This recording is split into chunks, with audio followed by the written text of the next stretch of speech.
The stars had always called to humanity. For thousands of years, people looked up at the night sky and wondered what secrets it held. In the year 2147, they finally had the technology to find out. Captain Park stood on the bridge of the Horizon, Earth's first deep space exploration vessel. He was a tall man with tired eyes and a calm voice. Behind him, 30 crew members worked at their stations. The ship hummed with energy as it traveled faster than light through the empty darkness of space.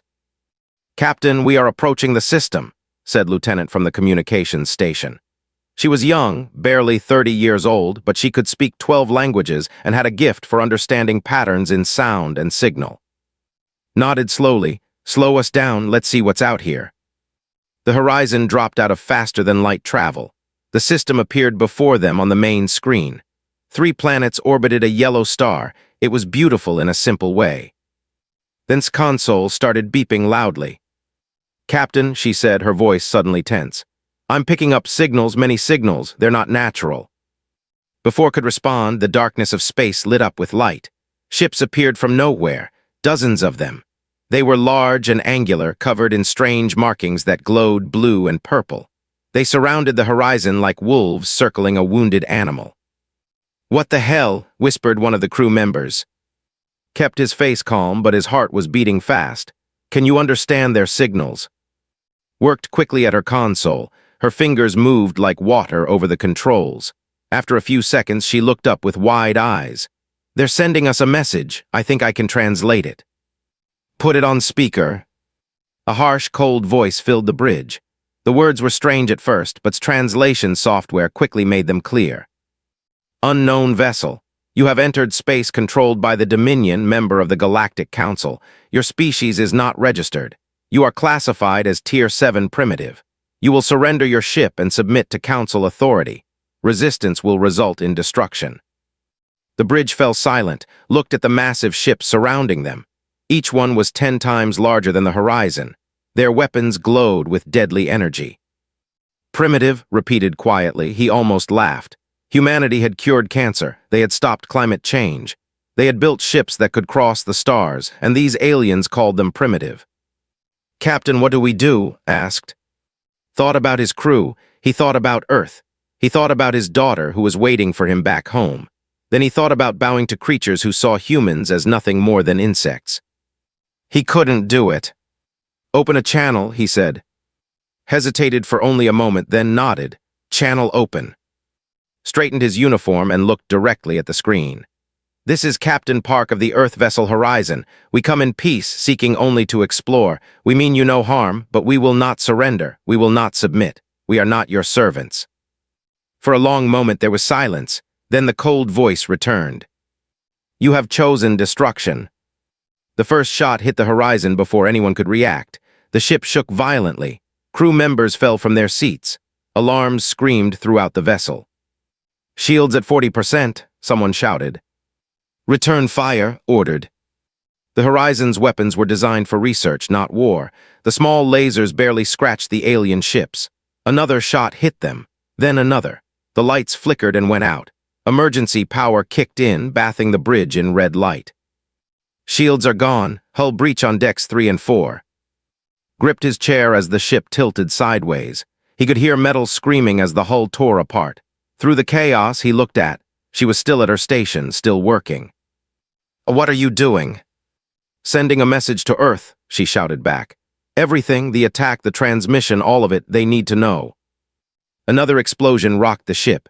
Fire burst from a console nearby. Someone screamed. "Message sent," cried out. "All hands abandon ship," commanded. "Get to the escape pods now." The crew scrambled through the smoke and fire, grabbed Sa's arm and pulled her toward the emergency exit. Behind them, the Horizon was dying. A ship that had taken 10 years to build was being torn apart in minutes. They reached the escape pods, pushed inside and climbed in after her. Through the small window, he watched as the rest of the Horizon exploded in a ball of fire and light. Of the 30 crew members, only 12 made it to the pods. The alien ships did not chase them. Perhaps they thought the humans were already dead. Perhaps they simply didn't care about a few insects floating in the void. Sat in the cramped escape pod, surrounded by the survivors, was crying quietly. Others stared at nothing, their faces blank with shock. "They'll pay for this," whispered. "I don't know how, I don't know when, but they will pay." Back on Earth, Admiral was sleeping when her phone rang. She was 62 years old, a veteran of 3 wars and the head of United Earth Defense Command. Nothing surprised her anymore, or so she thought. She answered the call and listened in silence as the message from the horizon played. She watched the footage of the alien ships. She heard the cold voice calling humanity primitive. She saw the attack, the fire, the destruction. When it was over, she sat in the darkness of her bedroom for a long time. Then she made a call. Within 6 hours, every world leader was in a virtual meeting. They watched the same footage. They heard the same message. And for the first time in over a century, they stopped arguing with each other. The vote was unanimous. Every single nation agreed. Earth would not submit. Earth would not bow. Earth would prepare for war. The galaxy had made a terrible mistake. They had looked at humanity and seen only weakness. They had seen a young species, barely reaching for the stars, and thought they could crush them without consequence. They were wrong. In homes across the planet, people looked up at the night sky. The stars no longer seemed beautiful. They seemed like a challenge, and humanity had never backed down from a challenge. The Galactic Council had no idea what was coming. They sat in their ancient halls, confident in their power, certain of their superiority. They had ruled the galaxy for 10,000 years. What could one small planet do against them? They would learn the answer soon enough. 18 months passed after the attack on the horizon. To the Galactic Council, Earth was silent. Their sensors showed no military activity. Their spies reported nothing unusual. The primitive humans seemed to have accepted their fate. They could not have been more wrong. Deep in the asteroid belt between Mars and Jupiter, humanity was building something. 200 warships floated in the darkness, hidden from alien sensors by technology that Doctor had created from the wreckage of weapons. Was a small woman with messy hair and glasses that were always dirty. She had not slept properly in months. She lived in her laboratory, surrounded by pieces of alien technology that she had spent every waking hour studying. "The shield frequency," she said to her team, her eyes bright with excitement. "I finally understand it. The shields are strong, but they have a weakness. They reset every 0.003 seconds. If we time our weapons to hit during that tiny gap, we can cut through like paper." Her assistant, a young man named, looked at her with amazement. "You figured this out from broken pieces of their weapons." Smiled tiredly. "Humans are good at solving puzzles. It's what we do." Across the solar system, in a military base on the dark side of the moon, General Nam reviewed his battle plans for the 100th time. He was a large man with a shaved head and scars on his hands from old battles. He had never lost a war on Earth. Now he had to win one among the stars. His office was filled with maps and screens showing alien territory. The Dominion controlled over 40 star systems, their fleet numbered in the thousands. Against them, Earth had 200 ships and soldiers who had never fought in space, but had studied the alien battles captured in the Horizon's data. He had watched how they fought, and he had noticed something important. The aliens fought like machines. They followed patterns. They used the same tactics again and again because those tactics had always worked. They had never faced an enemy who thought differently. Humans were not machines. Humans were unpredictable, creative, desperate, and desperate creatures were the most dangerous of all. "We can win this," muttered to himself. "We just have to make them afraid." In Geneva, Counselor Rowe prepared for the most important meeting of her life. She was 70 years old, with silver hair and a face that rarely showed emotion. She had been a diplomat for 40 years. She had ended civil wars with words alone, but she had never faced anything like this. The Galactic Council had sent a delegation to Earth. 3 aliens from 3 different species, all of them looking at humanity like farmers looking at cattle. The lead delegate he was tall and thin with gray skin and 4 arms. His name was impossible for human mouths to pronounce, so simply called him Ambassador in her mind. They met in a conference room with large windows showing the mountains of Switzerland. Had prepared tea. The aliens did not touch it. "Counselor Rowe," began, his voice full of arrogance. "You have had time to consider your position. The Council is prepared to be generous. Submit now and your species will be allowed to live. You will serve the Council as a labor class. In a few thousand years, you may even earn higher status." poured herself a cup of tea. She took a slow sip. She said nothing. The continued. Your ship attacked our patrol fleet. This is an act of war. By all rights, we could destroy your planet, but the Council values life. We offer you mercy. Took another sip of tea. She looked out the window at the mountains. Still, she said nothing. The silence stretched on. The grew uncomfortable. His forearms twitched with irritation. Do you have nothing to say? He demanded. Finally looked at him. Her eyes were cold and hard as stone. I am enjoying my tea. Would you like some? The stared at her. He did not understand. No species had ever responded to the Council with such calm disrespect. This meeting is over, he said finally. You have made your choice. The Council will respond. The delegation left. As their shuttle rose into the sky, watched from the window, a small smile crossed her face. Let them come, she whispered. The aliens did not notice that Earth's orbital stations had gone dark. They did not realize that the stations were now weapons platforms, armed with missiles that could destroy a small moon. They did not see the thousands of soldiers training in secret bases across the planet. Captain Park had recovered from his injuries. He stood on the bridge of a new ship, the Retribution. It was 3 times larger than the Horizon and built for one purpose: war. Beside him stood Lieutenant. She had changed in the past 18 months. The young, nervous officer was gone. In her place was a woman with fire in her eyes. Are you ready? Asked her. I've been ready since they killed our friends, she replied. In the asteroid belt, the hidden fleet powered up its engines. 200 ships, each one carrying the anger and determination of 8 billion people. The crews were volunteers. Every single one of them had asked to be there. General's voice came through every speaker on every ship. Warriors of Earth, for 18 months we have worked in silence. We have built, we have trained, we have prepared. The aliens think we are afraid. They think we are weak. Tonight we show them the truth. He paused. When he spoke again, his voice was like thunder. Operation Silent Thunder begins at midnight. We strike at the heart of the Dominion. We show the galaxy that humanity does not bow. We make them remember our name for 10,000 years. In the darkness of space, 200 engines roared to life. The ships moved as one, disappearing into faster-than-light travel. On Earth, Admiral watched them go from her command center on the moon.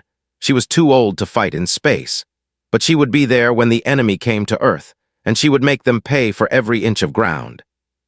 Good hunting, she said quietly. Make them bleed. The Galactic Council still knew nothing. They sat in their great halls, discussing trade agreements and border disputes. The attack on the human ship was already forgotten. What was one primitive vessel against an empire of stars? They would remember soon. They would remember the name of every human who died on the horizon. They would remember the day they made humanity their enemy. Because Earth was coming, and Earth was angry. The military base at a prime had stood for 3,000 years. It was a fortress built on a moon of gray rock and black ice. 500 warships protected it. Millions of soldiers called it home. No enemy had ever dared to attack it. That changed on a cold morning when the stars themselves seemed to catch fire. 200 human ships dropped out of faster-than-light travel in perfect formation. They appeared so suddenly that the sensors barely had time to register them. By the time the alarms started screaming, the first missiles were already flying. Captain Park stood on the bridge of the Retribution, his hands steady on the command console. Around him, his crew worked with the focus of people who had trained for this moment every day for 18 months. All ships fire at will, he commanded. Show them what humans can do. The human weapons were different from anything the galaxy had seen. Doctors' research had paid off. The missiles were timed perfectly to slip through the gaps in shields. The first wave hit the alien ships before they could even raise their defenses.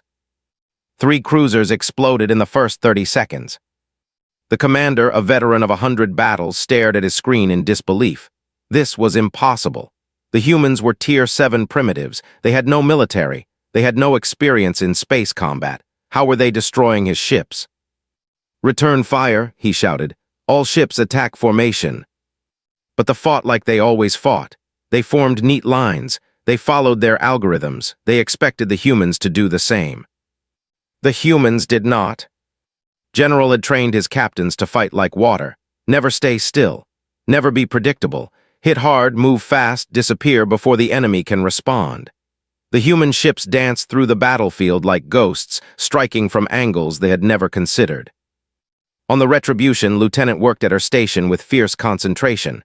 Her job was not weapons. Her job was fear. "Broadcasting now," she announced. Her voice went out on every frequency, in every language the aliens could understand. It was calm and cold, and carried the weight of 8 billion angry souls. "People of the galaxy, we are humanity. 18 months ago, your Dominion attacked our ship without warning. They killed our people. They called us primitive. They told us to bow." She paused. On the battlefield, another ship exploded. "We did not bow, we built. We learned, we prepared, and now we are here not as victims, not as slaves, as warriors." Another pause, another explosion. "This is not revenge. This is justice. We did not start this war, but we will finish it. Remember this day. Remember the name of Earth, because we will never forget yours." The message spread across the galaxy at the speed of light. On 1,000 worlds, aliens stopped what they were doing and listened. They watched the battle footage in horror and amazement. A Tier 7 species was winning against a Tier 3 military power. The battle lasted 6 hours. 6 hours of fire and blood and screaming metal. They fought hard, but they could not adapt. Every tactic they tried, the humans had already predicted. Every formation they made, the humans broke apart. Captain led the final assault on the main station.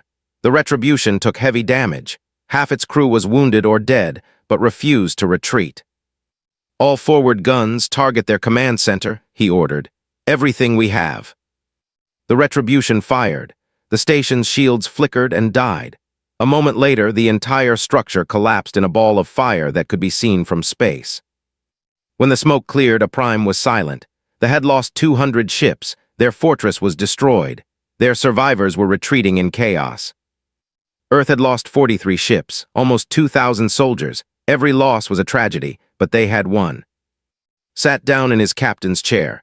His hands were shaking now. He thought about the crew members who had died. He thought about the horizon.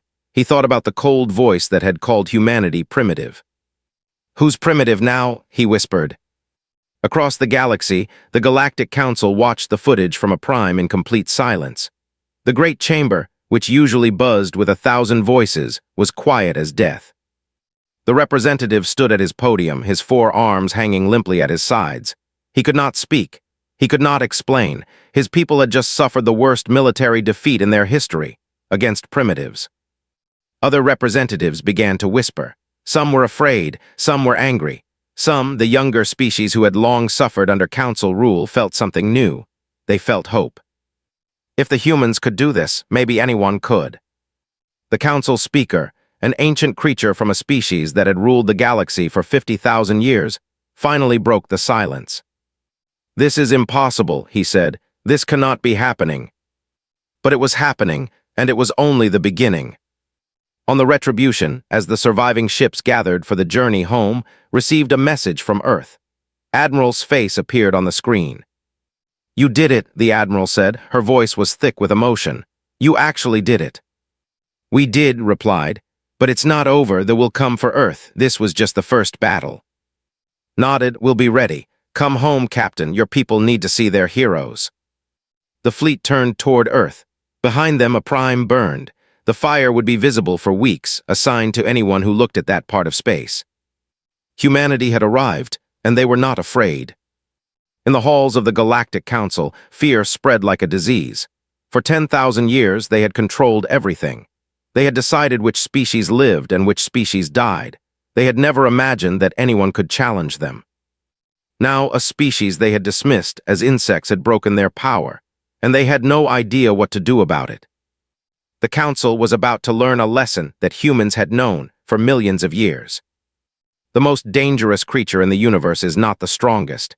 It is the one that refuses to give up, the one that fights even when there is no hope, the one that turns tragedy into strength. Humanity had been forged by ice ages and famines, by wars and disasters. They had survived everything their own planet could throw at them. The galaxy thought it could break them with one attack. The galaxy was wrong.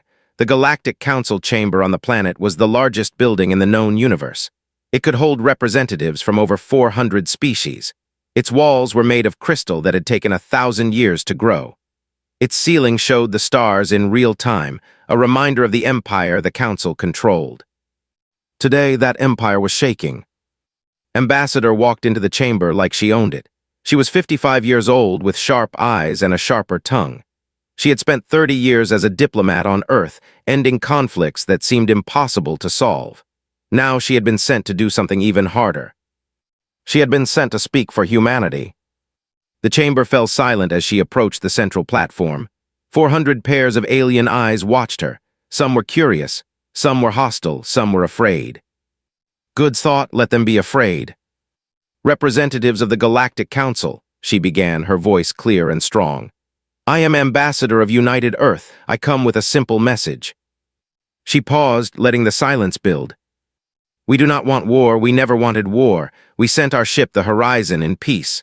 Your Dominion attacked us without cause. They killed our people. They called us primitive. They told us to submit or die. She looked directly at the representative. He looked away. We chose a third option. We chose to fight, and we won. Angry voices rose from the section. The council speaker banged his staff for silence. Continued. Earth does not seek conquest. We do not want your planets or your resources. We want only two things. First, justice. The must answer for their unprovoked attack. Second, recognition. Earth will no longer be classified as Tier 7 primitive. We will be treated as equals, or we will treat you as enemies. The chamber exploded with noise. Representatives shouted over each other. They demanded that humans be destroyed. Other species called for calm. The speaker banged his staff again and again, but no one listened. Finally, one voice cut through the chaos. It was Ambassador. Perhaps you need a reminder of what humans can do. She pressed a button on her console. The great ceiling, which usually showed peaceful stars, changed. Now it showed footage from the Battle of a Prime, ships exploding, the fortress collapsing, human vessels dancing through fire like they were born for it. The chamber went quiet again. That was one battle, said. One attack. We have hundreds of ships now, thousands of soldiers, and 8 billion people who will never stop fighting. She let that sink in. We are not your enemies by choice, but we will be your enemies by necessity if you force us. The decision is yours. She walked out of the chamber without waiting for a response. The council argued for 3 days. They demanded a unified military response. They wanted every species to send ships.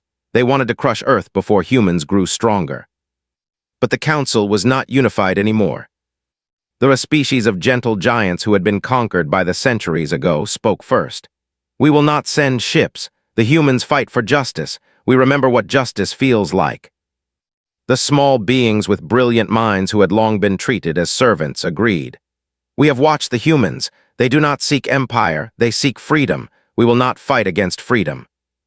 One by one, species began to refuse. Some were afraid of human weapons. Some were tired of arrogance. Some simply saw a chance to break free from council control. The representative grew more and more angry. You are all cowards. These are primitives. They got lucky in one battle. We can crush them.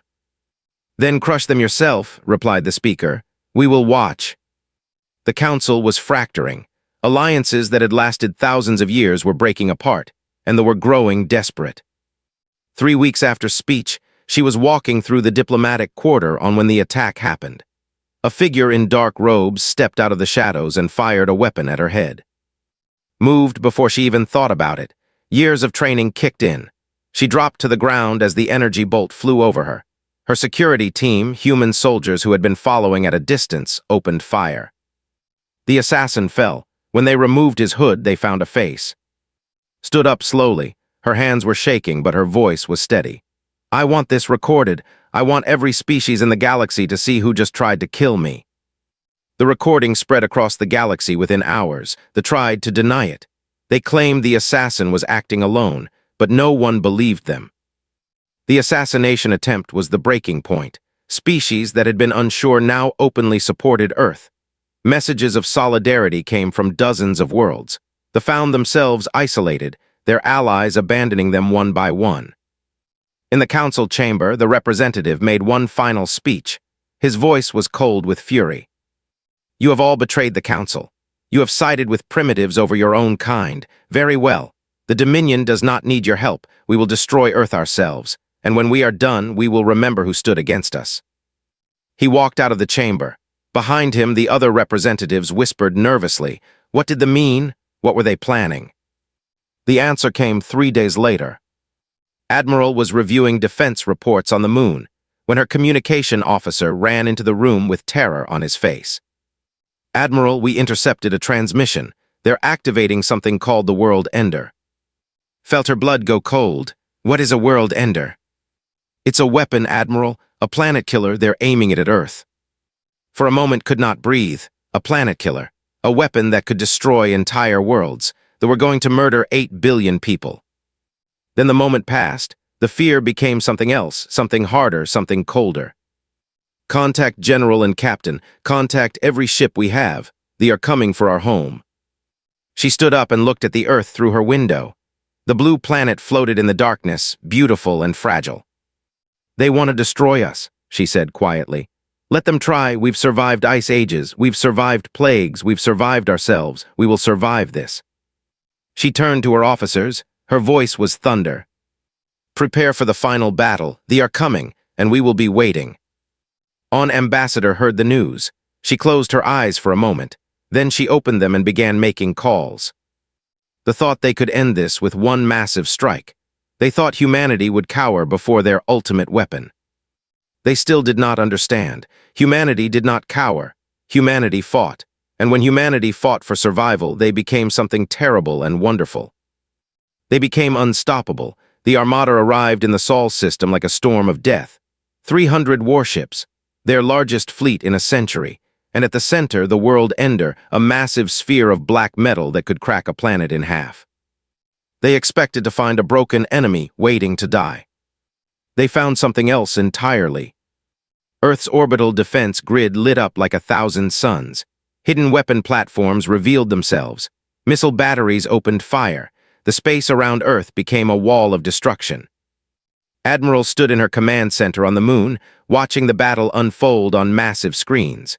Her voice was calm as she gave orders, but her heart was racing. Focus fire on their escort ships. Keep them away from the World Ender. Our fleet will handle the main target. The human fleet, now 300 ships rebuilt and reinforced after a prime, emerged from behind Mars. Captain Park led them from the bridge of the Retribution, his hands steady on the controls. All ships, this is Captain. Today we fight for everything.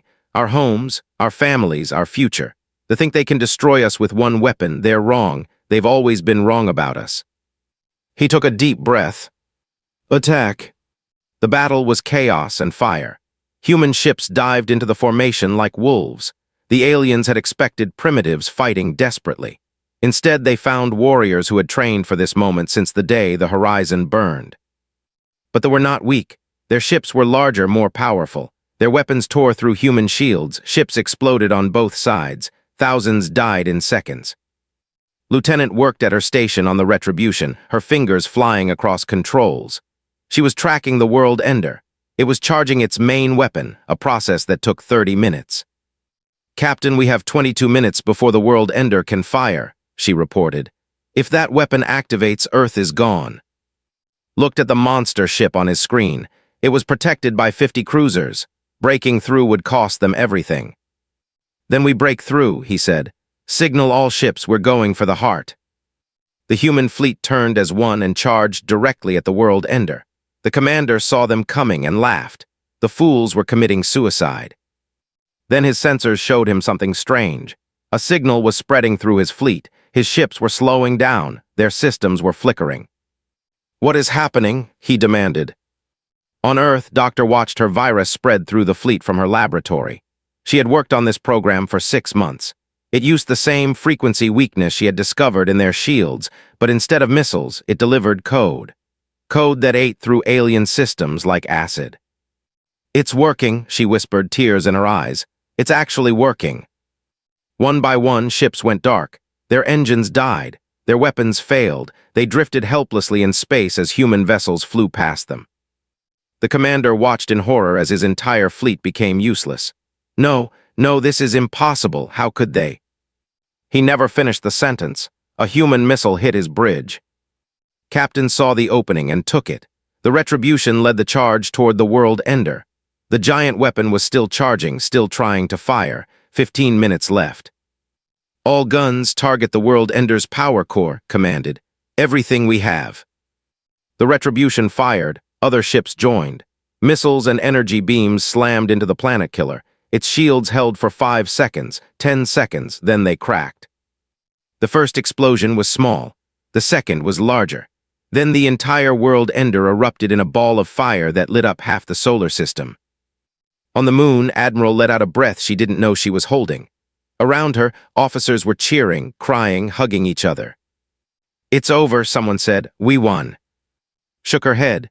"No, it's not over until every human on Earth knows they're safe." She opened a channel to the entire planet. "People of Earth, this is Admiral. The fleet is destroyed. The World Ender is gone. Our home is safe. We have won." 8 billion people heard her voice. In cities and villages, in homes and hospitals, in every corner of the planet they heard, and they began to celebrate. But there was more work to do. Lieutenant opened a channel to the galaxy. Her face appeared on screens across hundreds of worlds. Behind her, through the window of the Retribution, the burning wreckage of the Armada floated in space. "People of the galaxy," she said, "this is Lieutenant of United Earth, that sent their greatest weapon to destroy our world. You can see the result." She paused, letting them look. "Earth stands, and we remember." On the planet, the Galactic Council watched in absolute silence. No one moved. No one spoke. 400 representatives from 400 species stared at the destruction of the most powerful fleet in known space. 3 days later, Ambassador walked back into the council chamber. This time, no one challenged her. No one whispered insults. No one called humanity primitive. She walked to the center of the chamber and placed a small flag on an empty seat. It was the seat reserved for major powers. The flag showed a blue planet with green land and white clouds. "We were never primitive," said, her voice echoing through the silent hall. "You simply never looked." She turned and walked out. No one tried to stop her. In the months that followed, the Dominion collapsed. Their military was broken. Their allies had abandoned them. Rebellions broke out on a dozen worlds that had suffered under their rule. Earth did not seek to conquer them. Instead, humanity helped build something new. The Free Worlds Alliance was created, a coalition of species who wanted peace and equality instead of domination. Earth was a founding member. Captain Park retired from the military. He returned to Korea and took a job teaching young officers at the Naval Academy. Sometimes students would ask him about the war. He would tell them stories, but he always ended the same way. "War is terrible," he would say. "But sometimes you have no choice. When that happens, you fight with everything you have, and you never, ever give up." Lieutenant became ambassador. She traveled across the galaxy, meeting species that humans had never known existed. She built friendships and alliances. She made sure that humanity's voice was heard. Admiral passed away peacefully 2 years after the war. Her funeral was attended by millions. Earth declared a day of mourning. Even some alien species sent representatives to honor her. Dr. won the Nobel Prize 3 times. She continued her research, helping humanity understand the galaxy's technology. But her greatest pride was not her awards. It was knowing that her work had saved her world. And in the halls of power across the galaxy, a warning passed from generation to generation. Parents told it to their children. Teachers told it to their students. Leaders told it to their people. Never underestimate the humans. Never threaten their home. Never assume they will bow. Because when humanity is pushed, they push back. When humanity is threatened, they fight. When humanity is told they cannot win, they find a way. The universe was vast and full of wonders, but nowhere in all those endless stars was there anything quite like the small blue planet called Earth. And nowhere was there anything quite like the stubborn, brilliant, impossible creatures who called it home. The Galactic Council had learned that lesson in fire and blood. They would never forget it.